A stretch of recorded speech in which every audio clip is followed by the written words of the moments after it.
แข็งแรงไงแข็งแรงนมไหนเนาะ ไร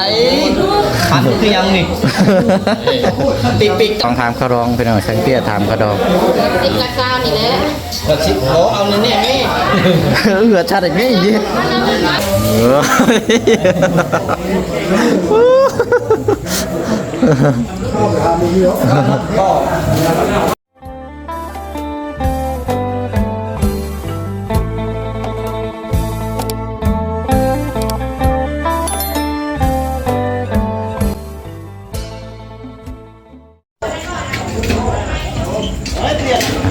วันนี้พี่น้องก็ถือว่าบรรยากาศค่ำมืดเนี่ยจังน้อยเด้อพี่น้องเด้อมาพบมาเจอกันกับเวียกงานนี่แหละพี่น้องเนาะก็มาซอยเวียกงานทางอ้ายไงเนาะเพราะว่ามื้ออื่นก็สิเป็นมื้อผูกคอต่อแขนแล้วก็นี่ก็เฮาก็สิมีชุมงานกันกินเล็กๆน้อยๆพี่น้องเนาะตอนนี้ทั้งเฒ่าแก่ในโฮมทั้งญาติหรือว่าทั้งเคยสองฝ่ายพี่น้องกำลังประชุมแก้วเคยเนาะเป็นห้องอันอยู่บ้านเฮาเนาะเอาทักทายสบายดี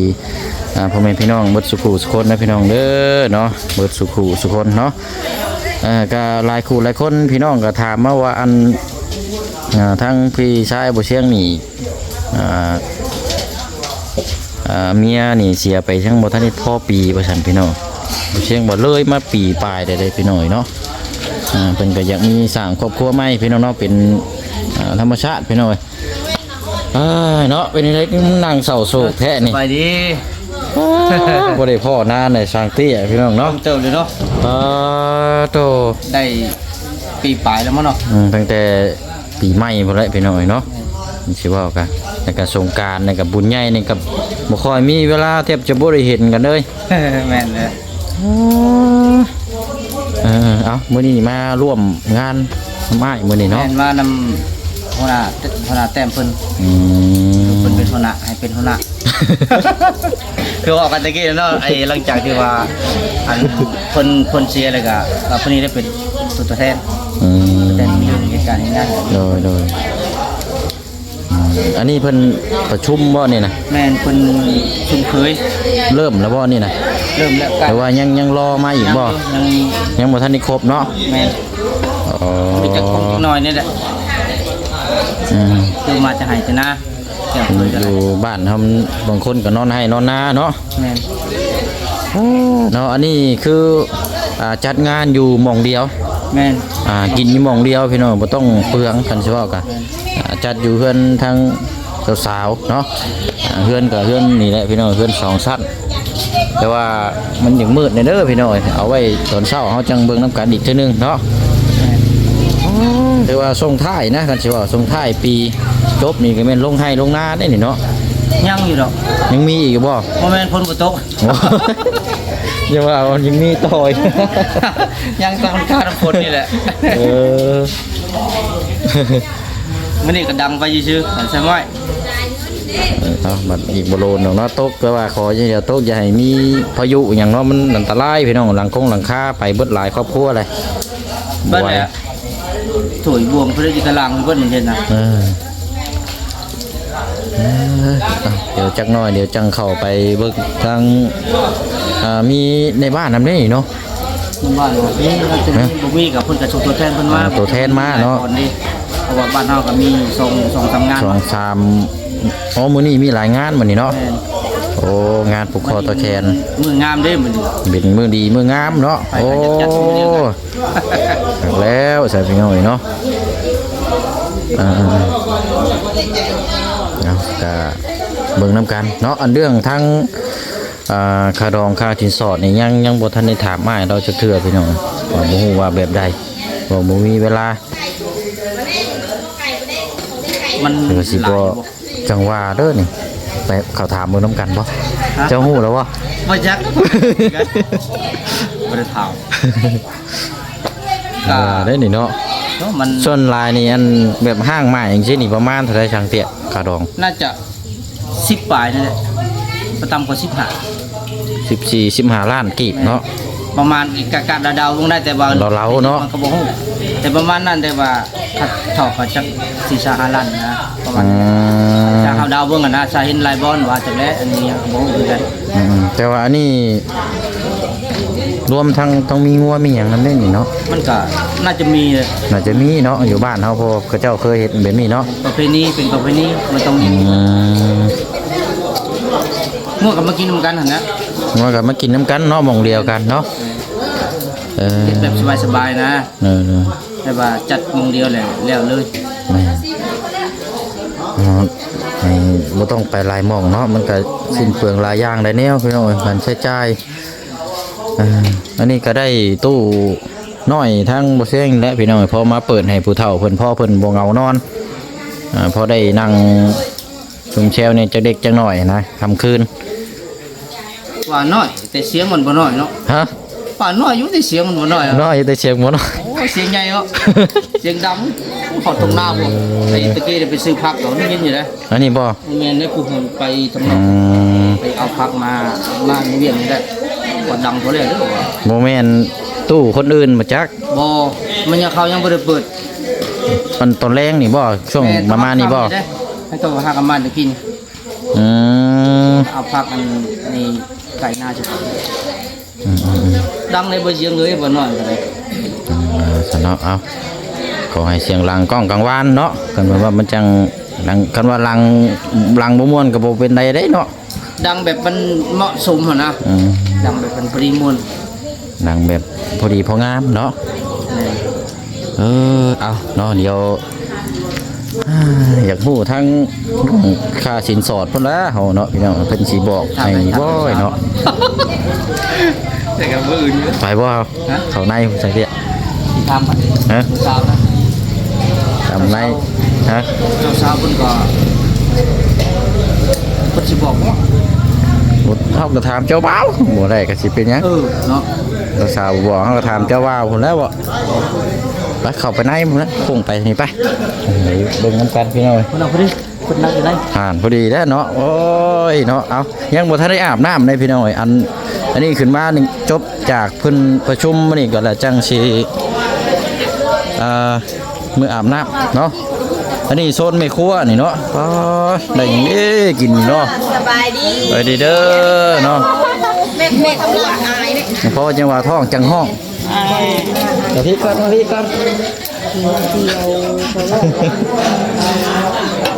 เฮ้ยนะ รับแล้วบ่ แซ่บเด้อขอเฮ็ดแซ่บได้อันนี้คือลาบอยู่ หักแล้วนี่เนาะอันนี้หลังจากเฮาแล้วได้จังเสิร์ฟมื้อนี้เนาะ ซุ่มเลยแล้วจังเสิร์ฟ โดยครับอันนี้ทั้งร้านพี่น้องเนาะใช่ น่าคุ้นๆเนาะ ฮะ คนอยู่ว่าน่าคุ้นๆเนาะ เปลี่ยนสีผมเนาะ ไม่มันตะกี้ผมคือบ่แดงเนาะนี่ผมดำนี่เฒ่าเลยไปจักบ่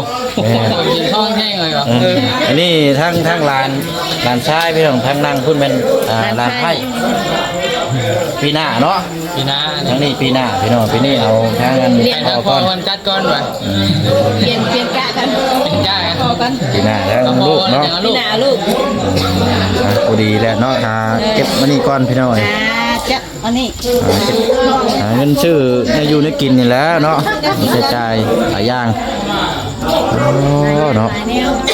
พอดีไปสิ ดูนายผมบอกไปฉันเนาะโอ้ยตื่นเต้นเลยพี่น้อง เราก็จะพูดกันได้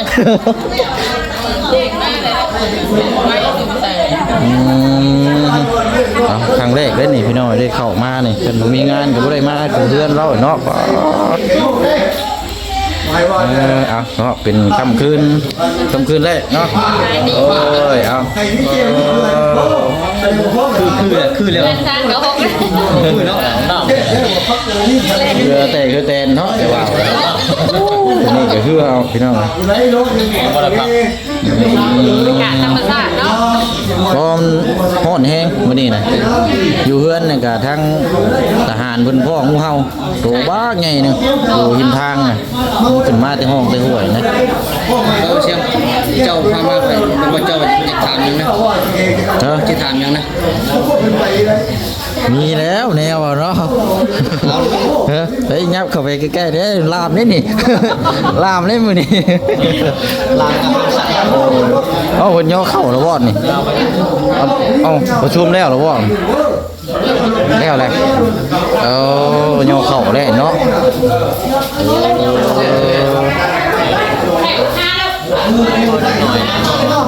เว้าแบบว่าเว้ากับบ่ได้หลายนะเนาะเว้าพอฮู้แบบการกินการอยู่เนาะ แข็งแรงเลยแข็งแรงเลย หนุ่มไหนเนาะ ไรพันคือยังนี่ติดปีกตับ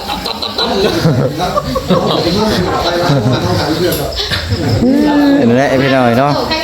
ตั้งแต่เฮาที่ตามมือไปขุดมันน้ำกันเนาะที่แบบไปขุดมันในสวนมันมาตัดผ้ามามื้อนี้ถูกแคนแล้วบัดนี้อ๋อโตเนาะนี่แหละพี่น้อยไว้เนาะ ถามด้วยความรู้สึกของเพื่อนเป็นยังไง เจ้าแล้วถามยังคือว่าเป็นหมู่กันนะเจ้ายังคือเป็นที่ไหนดอกจิตนะ แล้วมาสั่นไปสิเด้อถามพาดองพายังว่ากันเลยบ่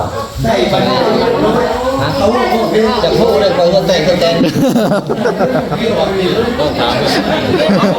ไปเดินมาเสียอีสาวไอ้เก้คนไล่เขาตามสาวตามเก้ บอสที่เขาจะบอกนะ ข้าวบ่ ข้าวประมาณ ข้าวดองถามข้าวดองพี่น้อยสังเกตถามข้าวดอง สิบลักซาวนี่แหละ ก็สิโอ้เอาเนี่ยนี่ เหลือชาตินี่ยี่ เดินดับจะพูดเลย ทำอะไรใหม่ก็พูดเลยเนาะ ก็เชียงช้ำก่อนเราจะ พอข้าวนะพอข้าวให้พี่น้องพอนับกันว่าต่างประมาณนี้นะ โอ้ยเราจะบ่ได้บ่ โอ้ยเนาะ ยอมบอกไปเชียงเลย มื้อเนาะข้าวดองนะมื้อเนาะจังเฉลยโอ้เพราะว่ายังไม่ได้ว่ายังไม่ได้ข่าวได้แต่แกยังอันนี้อยู่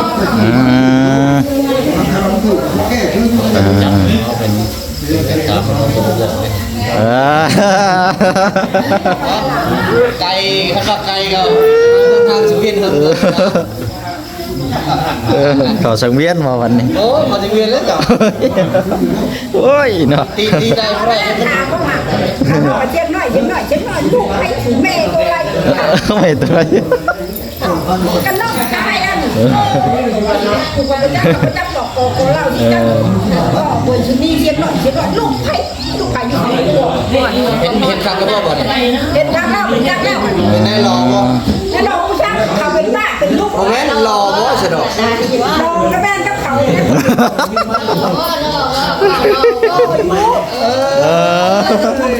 เนาะ บ่เชียงเลยอยากเห็นคำนี้แหละ เทียนได้เทียนได้อย่างบน มันเอาไปดิเขาก็ดูน้ำมันเข่าเลยเนาะจังหวะ ที่ข่าวแรกที่ข่าวละลายอยู่ที่ข่าวความไม่จริงนะ จังในวันมามัน จังหวะ โอ้พาเข้ามาได้ตัวนี้แหละช่างเอ้ยนี่เอาเลยนี่ บ่เชียงนะ เอาสายพี่น้องเนาะค่าสินสอดยังบ่ทันได้ฮู้มื้ออื่นเนาะ คุณจะไม่ได้คืนนี่จะมาจะเช่าเรื่องบุญเด้อ ป้อนไข่อันนั้นเนาะ ชนกันเดี๋ยวชนกับบริชนคอยแล้วชนจนหัวโน่เนาะ เอาแบบเคลื่อนนั้นเด้เนาะเนาะโอ้ยฮ้อนพี่น้อยเนาะฮ้อน ตู้เย็นตู้เย็นคือยังก็มีตอนนั้น กับข้าวกับน้ำเนาะนี่เป็นลาบหมู แล้วตู้เย็นนะก็แบบ ซุ่มเรียบร้อยแล้วเนาะ2ฝ่ายเนาะก็มีแต่เรื่องแนวอยู่ในกินนี่แหละเนาะบ่เนาะอาหารการกิน เป็นว่าเฮาไปเฮ็ดนี่กินได้เฮ็ดจมูก ว่านี่ใส่ ให้มันตั้งรวมกันเลยเศร้า มาแมววิวนะค่ะ เพราะว่าดองนี่มันจะไว้ก็บุญ แม่นั่นแหละเนาะ ก็แค่คนจะมาจะเศร้านะ ก็จะมาแต่เช้าแล้วพ่อกับพ่อไปเลยเนาะ มันหลายบอลเด้ หลายบอน ถ้าได้แจ้งมาเลยก็มีข่าวที่มันหลายมัน อืม หลายบอลเป็น3บอล มีจักบอนอยู่บ้านเฮาดอง มี3 โอ้ แ แต่กูนี่แบบหนักแน่นนะกูนี่เนาะรุ่นคันว่ารุ่นกับรุ่นใหญ่นะรุ่น รุ่นใหญ่แล้วบ่ ใหญ่เนาะ รุ่นใหญ่ได้รุ่นผ่านหลายสิ่งหลายอย่างนะคันสิว่าก็เนาะ มันจะตื่นเต้นแต่ละของตื่นเต้นหลายอยู่วะว่าฮะกระต่อเท่าไหร่โอ้ฉันต้นอยู่เลยห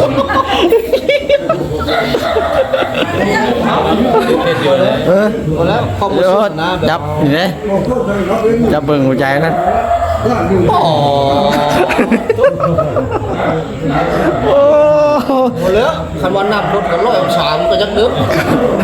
ตุบเลย เขาจะหลวงพ่อมูกับแม่เดียวเนาะ ใจทำได้มึงก็ เงือ ไปเป็นอะไรแล้วเล่ากันยูลุงเราเป็นคนดีแต่เป็นคนดีไปได้ลาบไปของห้อยเนาะต้องบอกเลยภาษาบ้านเฮาบ้านห้อยเนาะหายากแล้ว แม่นแล้ว ลุงรักษาเอาไปทำกันนี่เราเป็นคนดีว่าไงจะเรียบร้อย คันอย่างฮู้นี่ใช่นั่นถาม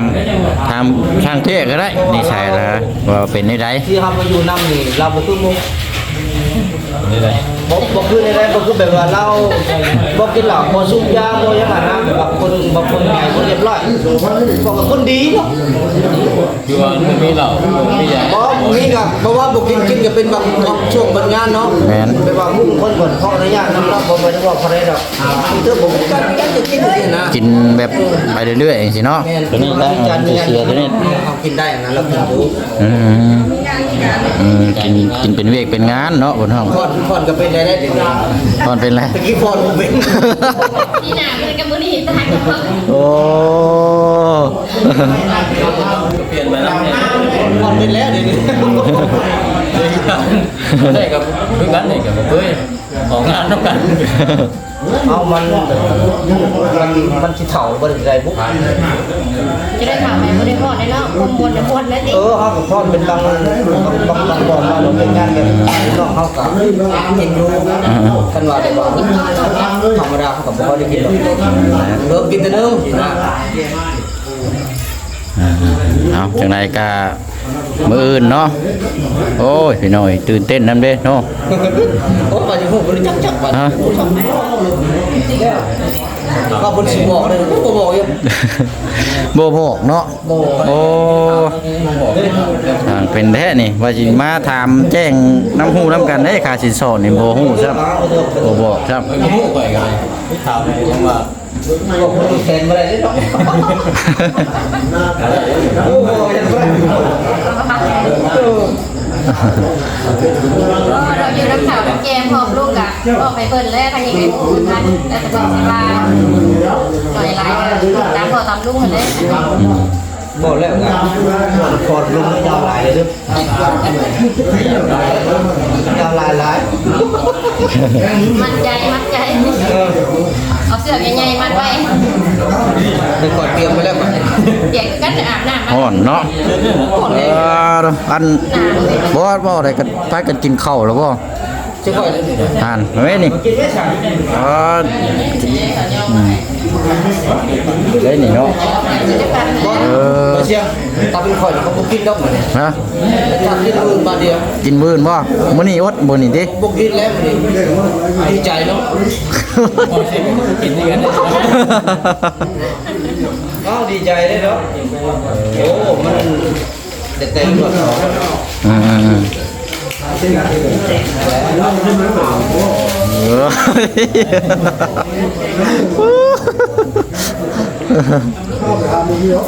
ก็แต่ไก่ที่นอนรับอยู่ เราตื่นได้ ฮะ ต้อนรับตื่น ก่อนนอนก่อนไม่ได้นอนเลยไปจับก่อนมือไว้ท้องจับ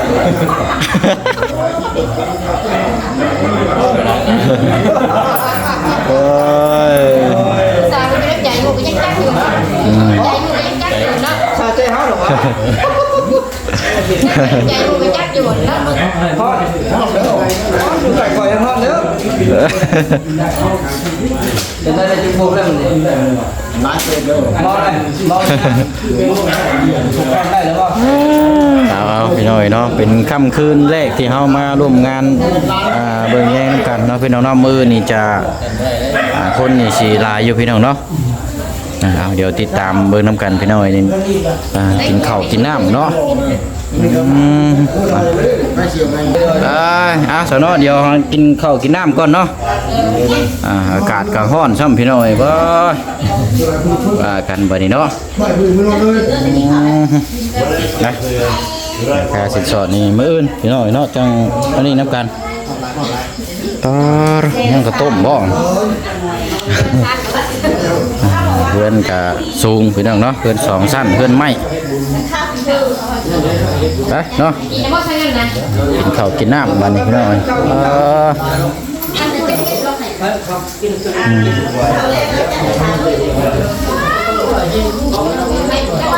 ไปเนาะออกมานอกพี่ก็คือว่าหายใจโล่งแน่จังน้อยนี่ทางแม่นกเปียวยังบ่ทันได้ขึ้นมาพี่น้องเนาะพอดีทางผู้เชิงเอาขับรถขึ้นมารถโอ้ยลูกชายที่ตัดหน้ารถพี่น้อยก็เลยเหยียบแข้งจักเป็นนี่ใดพี่น้อยเนาะโอ้มันเจ็บแฮงอยู่มันมัดไปน้ำรถน่ะบ่ได้ฮู้ว่ามันแล่นขึ้นมานะพี่น้อยเนาะอะไรพี่น้องเนาะกับบรรยากาศค่ำคืนงานดองเนาะมื้ออื่นจังมาติดตามรับชมเบิ่งน้ำกันอีกเนาะพี่น้องเนาะเดี๋ยวหากินข้าวกินน้ำแล้วก็มวนซื้อน้ำกันจักเล็กจักน้อยพี่น้อยเนาะซอยเท่าที่เฮาซอยได้เนาะนี่ก็อยู่เรือน